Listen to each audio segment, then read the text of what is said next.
सत श्री अकाल, तुसीं देख रहे हो न्यूज़ 18 पंजाब हरियाणा हिमाचल। मैं परमिंदर तेजा, सारे दर्शकों का बुलेटिन स्वागत है। किसानी अंदोलन के नाल जुड़ी सब तो वड्डी खबर हुण तुहानूं दस्सण जा रहे हैं। न्यूज़ 18 दे कोल जिसदी एक्सक्लूसिव जानकारी है। सरकार ते किसानां दे विचाले सहमति बन सकती है। सूत्रां दे हवाले तो यह वड्डी खबर। कल नूं जिहड़ी बैठक होनी है, मीटिंग होनी है, उस दे विच सरकार ते किसानां दे विचाले सहमति बन सकती है। 3 ਤੋਂ 4 साल तक कानूनां ते रोक दी किसान मंग कर सकते ने। कल जथेबंदियां दे वल्लों सरकार अगे रखी जा सकती है यह मंग। सरकार 3 साल के लिए रोक लगाउण दे लई हामी भी भर सकती है। सूत्रां दे हवाले तो सब तो पहला यह वड्डी खबर न्यूज़ 18 तुहाडे तक पहुंचा रहा है। दरअसल सरकार ने कल की मीटिंग दे विच 1.5 साल तक रोक दा किसानां अगे प्रस्ताव रखा गया सीगा, पर हुणे तुहानूं वड्डी खबर दस्सण जा रहे हैं जिसदी न्यूज़ 18 दे कोल एक्सक्लूसिव जानकारी है कि सरकार ते किसानां दे विचाले कल जिहड़ी 11वें गेड़ की मीटिंग होनी है, 11वें गेड़ की बैठक होनी है, इस दे विच सहमति बन सकती है। सूत्रां दे हवाले तो यह वड्डी खबर। 3 ਤੋਂ 4 साल तक कानूनां ते रोक दी किसानां दे वल्लों मंग कीती जा सकती है। कल जथेबंदियां दे वल्लों सरकार अगे मंग रखी जा सकती है। सीधा रुख करते हैं दिल्ली का, जिथों कि ग्राउंड जीरो तो मेरे सहयोगी पंकज कपाई जुड़े हुए हैं। पंकज, न्यूज़ 18 ने सब तो वड्डी अहम जानकारी अपने दर्शकों तक पहुंचा रहा है। कल मसले का हल हो सकता है। कल की मीटिंग बहुत वड्डी ते अहम रहने वाली है। 3 ਤੋਂ 4 साल तक कानूनां ते रोक दी किसानां वल्लों मंग रखी जा सकती है। की है पूरी जानकारी?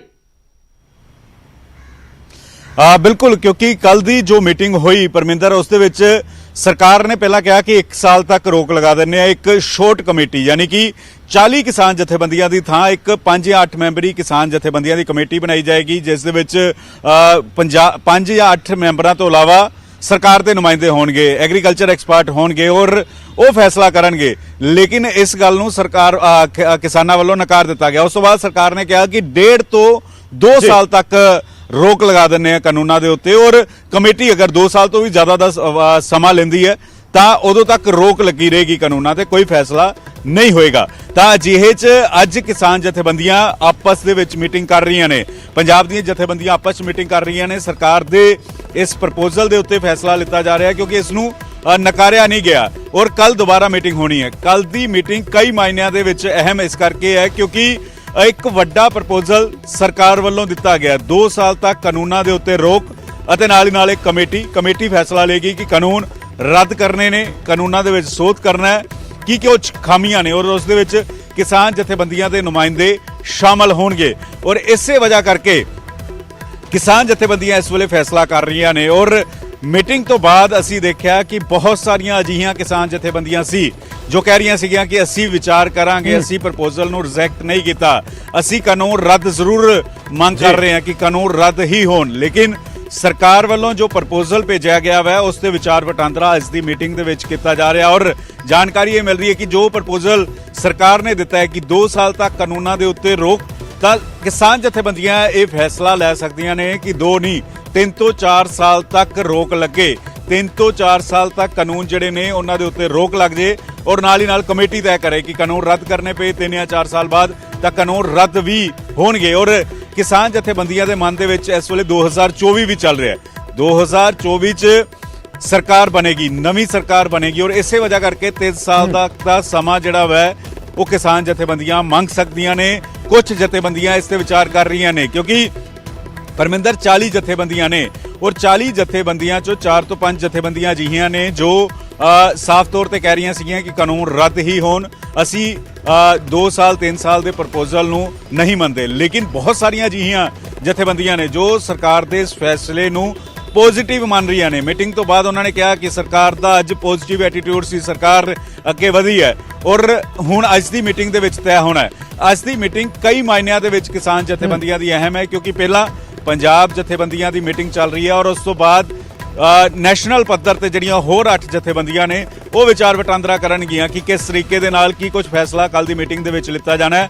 सोर्सेस से जानकारी दे रहे हैं कि किसान जथेबंदियां 3 ਤੋਂ 4 साल तक कानून के उत्ते रोक लगे इस ते सहमति जता सकदियां ने। अहम जानकारी न्यूज़ 18 के सोर्सेस जानकारी दे रहे हैं। किसान जथेबंदियां इस गल नूं लैके विचार कर रही ने। परमिंदर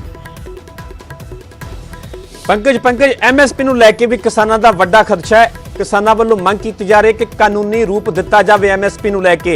ਐਮਐਸਪੀ ਨੂੰ ਲੈ ਕੇ ਕਿਸਾਨਾਂ ਵੱਲੋਂ ਕੋਈ ਵੱਡੀ ਮੰਗ ਰੱਖੀ ਜਾ ਸਕਦੀ ਹੈ? ਐਮਐਸਪੀ ਤੇ ਵੀ ਸਰਕਾਰ ਦੇ ਵੱਲੋਂ ਕੋਈ ਭਰੋਸਾ ਦਿੱਤਾ ਜਾ ਸਕਦਾ ਹੈ?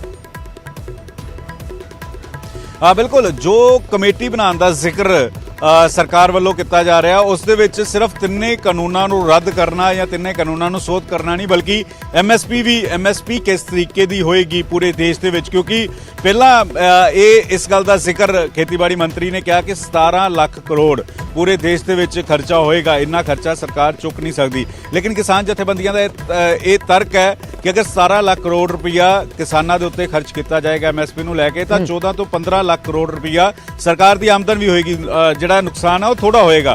तो इस नूं लैके भी जथेबंदियां विचार कर रही ने कि जो कमेटी बने जो कानूनों ते रोक लगे सिर्फ उसे ते गल होवे या एमएसपी नूं लैके सरकार जिहड़ी है वो कल ही फैसला लवे, अगली मीटिंग च फैसला लवे। लेकिन इस गल नूं लैके अहम जानकारी मिल रही है कि बहुत सारिया जथेबंदियां अजिहियां ने जिन्हां ने ऑफ रिकॉर्ड इस गल का जिक्र किया है कि सरकार ने एक पॉजिटिव प्रपोजल भेजा है। सरकार दे इस प्रपोजल नूं लैके विचार वटांदरा किया जा रहा है और 2 साल नहीं जथेबंदियां ये कह सकती हैं कि 3 तो 4 साल तक कानूनों के उत्ते रोक लगे।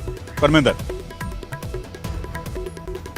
पंकज हुणे मन्निया जाए क्योंकि 26 जनवरी बिल्कुल नेड़े है, किसान पहले ट्रैक्टर परेड का ऐलान कर चुके हैं। सरकार की भी यही एक कोशिश है कि 26 जनवरी तो पहला हर हाल दे विच किते ना किते मसले का हल कढ़िया जाए, जिस करके ये भी सूत्रों के हवाले तो खबर है कि इस प्रपोजल से किसानों की मंग ते सरकार के वलों भी कल हामी भरी जा सकती है। बिल्कुल क्योंकि सरकार ने 1 साल तो शुरुआत की सी, 1 साल तक रोक लग जाए लेकिन जो इसनूं नकार दिता गया तो उस वेले नरेंद्र सिंह तोमर ने कहा कि 1.5 तो 2 साल भी अगर समा लगता है तो 2 साल तक भी कानून जिहड़े ने उन्हां दे उत्ते रोक लगाई जाएगी। और इस वेले सरकार नूं अगर जथेबंदियां 3 तो 4 साल का प्रपोजल दिंदियां ने तो सरकार भी इस गल ते सहमति जता सकती है। सरकार वालों भी इस गल नूं लैके इनकार नहीं किया गया तो 3 तो 4 साल का अगर जथेबंदियां प्रपोजल दिंदियां ने कि 3 तो 4 साल तक कानूनों के उत्ते रोक लग जाए तो किसानां दी इस मंग नूं भी सरकार जिहड़ी है मान सकती है। ये भी सोर्सिस के हवाले तो अहम जानकारी मिल रही है, सरकार के सोर्सिस भी ये जानकारी दे रहे हैं कि इस मंग नूं किस तरीके नाल क्योंकि 26 जनवरी नूं जानकारी ये मिल रही है कि परेड कड्डी जाएगी, चाहे मसले का हल हो जाए चाहे सहमति बन जाए, लेकिन किसान जथेबंदियां ने तय किया होया है कि ट्रैक्टर मार्च कढ़िया जाएगा 26 तरीक नूं। कोई उस दे विच माहौल बिगाड़न वाली गल नहीं होएगी। एक जित के तौर पर ट्रैक्टर मार्च कढ़िया जाएगा। दिल्ली दी रिंग रोड जो आउटर रिंग रोड है उत्थे ट्रैक्टर मार्च कढ़िया जाएगा। उसनूं लैके भी दिल्ली पुलिस दे नाल कुछ किसान जथेबंदियां दे नुमाइंदे गल कर रहे ने और कल दी मीटिंग इस करके भी अहम है कि अगर सरकार नाल सहमति हो जाती है, अगर 3 तो 4 साल ते सरकार मान जाती है और किसान जथेबंदियां तो 3 तो 4 साल का प्रपोजल आता है तो उस तो बाद किसान जथेबंदियां जित के तौर पर आउटर रिंग रोड ते जो है ट्रैक्टर मार्च कट सकदियां ने। पंजाब च ट्रैक्टर मार्च होएगा, एक वड्डी शक्ति प्रदर्शन के तौर पर भी किसानों वालों ये ट्रैक्टर मार्च जिहड़ा कढ़िया जाएगा। और इस वेले कल की मीटिंग कई मायनिਆਂ ਦੇ ਵਿੱਚ अहम है और उस तो पहला अज किसान जथेबंदियां आपस फैसला कर लैणगीਆਂ। पंकज नवे प्रस्ताव ते सरकार ने जिहड़ी कल दी मीटिंग दे विच नवा प्रस्ताव दिता गया सी उस ते अज सब तो वड्डा मंथन किसान जथेबंदियां वालों भी किया जा रहा। अज किसान जथेबंदियां भी इसनूं लैके कोई जानकारी दे सकदियां ने। किसान जथेबंदियां दे वालों अज कोई अगला कदम जिहड़ा वधाया जावेगा उसनूं लैके जानकारी साझी की जा सकती है। कदों तक अज दी मंथन तो बाद अज दी मीटिंग तो बाद स्थिति साफ हो सकती है? परमिंदर कल जो मीटिंग खत्म हुई 7 बजे के करीब मीटिंग खत्म हुई तो हरेक जथेबंदी के आगू नाल न्यूज़ 18 नाल गलबात हुई। उस वेले हरेक जथेबंदी ये कह रही सी कि सरकार का एक पॉजिटिव फैसला है। हालांकि सरवन सिंह पंदेर होरां ने इनकार कर दिता, उन्होंने कहा कि इस प्रपोजल नहीं मानने। गुरनाम सिंह चंडूनी होरां ने इनकार कर दिता, रुलदू सिंह होरां ने इनकार कर दिता। लेकिन बाकी जथेबंदियां कह रही सीगियां कि असीं मीटिंग दे विच चर्चा करांगे। असीं अज दी मीटिंग पहला 32 जथेबंदियां दी मीटिंग जो पंजाब दे नाल संबंधित ने उस दे विच बलदेव सिंह सिरसा ने, बलबीर सिंह राजेवाल ने, उस दे विच डॉक्टर दर्शनपाल ने, उस दे विच बूटा सिंह शादीपुर ने, उस दे विच बूटा सिंह बुरजगिल ने, सारियां जथेबंदियां अज आपस च मीटिंग कर रही ने। उस तो बाद 2 बजे के करीब ਜਿਹੜੀਆਂ 8 ਜਥੇਬੰਦੀਆਂ जो ਵੱਖ-ਵੱਖ सूबियां तो ने, जिस ਵਿੱਚ शिव कुमार कक्का ने, जिस ਵਿੱਚ योगेंद्र यादव ने, कविता ने, हनन मौला ने, वो 8 जथेबंदियां वो पंजाब दियां 5 तो 8 ਜਿਹੜੇ नुमाइंदे होणगे जो संयुक्त किसान मोर्चे ਦੇ ਨਾਲ ਗੱਲਬਾਤ ਕਰਦੇ ਨੇ ਉਹਨਾਂ ਦੀ मीटिंग होएगी। और उस तो बाद करीब 5 साढ़े 5 बजे तक ये मीटिंग खत्म हो सकती है। लेकिन ये समझण ਦੀ ਜ਼ਰੂਰਤ है कि ਕੀ ਅੱਜ ਜਥੇਬੰਦੀਆਂ ਪ੍ਰੈਸ ਕਾਨਫਰੰਸ ਕਰਕੇ ਮੀਡੀਆ ਦੇ ਨਾਲ ਕੋਈ ਗੱਲਬਾਤ ਕਰਨਗੇ ਕਿ ਅਸੀਂ ਇਹ ਫੈਸਲਾ ਲਿੱਤਾ ਹੈ, ਜਾਂ ਫਿਰ ਸਰਕਾਰ ਦੇ ਸਾਹਮਣੇ ਸਿੱਧੀ ਗੱਲ ਰੱਖਣਗੇ, ਸਰਕਾਰ ਦੇ ਸਾਹਮਣੇ ਹੀ ਸਿੱਧਾ ਕਹਿਣਗੇ ਕਿ ਅਸੀਂ 2 ਸਾਲ ਨਹੀਂ 4 ਸਾਲ ਤੇ ਜਾਂ 3 ਸਾਲ ਤੇ ਕਾਨੂੰਨਾਂ ਦੇ ਉੱਤੇ ਰੋਕ ਲਗਾਈ ਜਾਵੇ। ਇਹ ਜਥੇਬੰਦੀਆਂ ਨੇ ਅੱਜ ਦੀ ਮੀਟਿੰਗ ਦੇ ਵਿੱਚ ਤੈਅ ਕਰਨਾ ਵਾ। ਪਰਮਿੰਦਰ,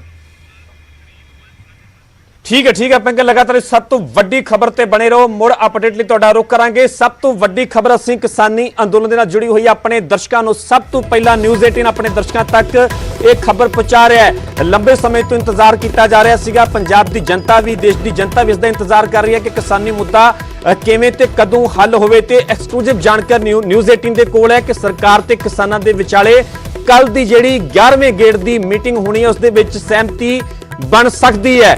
ਸੂਤਰਾਂ ਦੇ ਹਵਾਲੇ ਤੋਂ ਅਸੀਂ ਇਹ ਖਬਰ ਦੱਸ ਰਹੇ ਹਾਂ। 3 ਤੋਂ 4 ਸਾਲ ਤੱਕ ਕਾਨੂੰਨਾਂ ਤੇ ਰੋਕ ਦੀ ਕਿਸਾਨ ਮੰਗ ਕਰ ਸਕਦੇ ਨੇ। ਕੱਲ ਜਥੇਬੰਦੀਆਂ ਦੇ ਵੱਲੋਂ ਸਰਕਾਰ ਦੇ ਅੱਗੇ ਇਹ ਮੰਗ ਰੱਖੀ ਜਾ ਸਕਦੀ ਹੈ। ਸਰਕਾਰ 3 ਸਾਲ ਦੀ ਰੋਕ ਲਗਾਉਣ ਦੀ ਹਾਮੀ ਭਰ ਸਕਦੀ ਹੈ। ਦਰਅਸਲ ਕੱਲ ਜਿਹੜਾ ਪ੍ਰਸਤਾਵ ਸਰਕਾਰ ਦੇ ਵੱਲੋਂ ਕਿਸਾਨਾਂ ਅੱਗੇ ਰੱਖਿਆ ਗਿਆ ਸੀਗਾ, ਉਸ ਬਾਰੇ ਵੀ ਤੁਹਾਨੂੰ ਵਿਸਤਾਰ ਦੇ ਨਾਲ ਪੂਰੀ ਜਾਣਕਾਰੀ ਦੇ ਦਿੰਦੇ ਹਾਂ। ਜਿਹੜਾ ਪ੍ਰਸਤਾਵ ਸਰਕਾਰ ਨੇ ਰੱਖਿਆ ਸੀ, ਨਵਾਂ ਪ੍ਰਸਤਾਵ ਹੈ ਜਿਸ ਤੇ ਕਿ ਅੱਜ ਕਿਸਾਨ ਜਥੇਬੰਦੀਆਂ ਦੇ ਵੱਲੋਂ ਵੀ ਮੰਥਨ ਕੀਤਾ ਜਾਵੇਗਾ। ਸਭ ਤੋਂ ਪਹਿਲੀ ਗੱਲ ਕਹੀ ਗਈ ਸੀ ਇਸ ਪ੍ਰਸਤਾਵ ਦੇ ਵਿੱਚ ਕਿ ਖੇਤੀ ਕਾਨੂੰਨਾਂ ਤੇ ਰੋਕ ਲਗਾਉਣ ਦੀ ਗੱਲ ਕੀਤੀ ਗਈ ਹੈ ਸਰਕਾਰ ਦੇ ਵੱਲੋਂ। ਸਰਕਾਰ ਦਾ ਕਹਿਣਾ ਹੈ ਕਿ 1.5 ਸਾਲ ਤੱਕ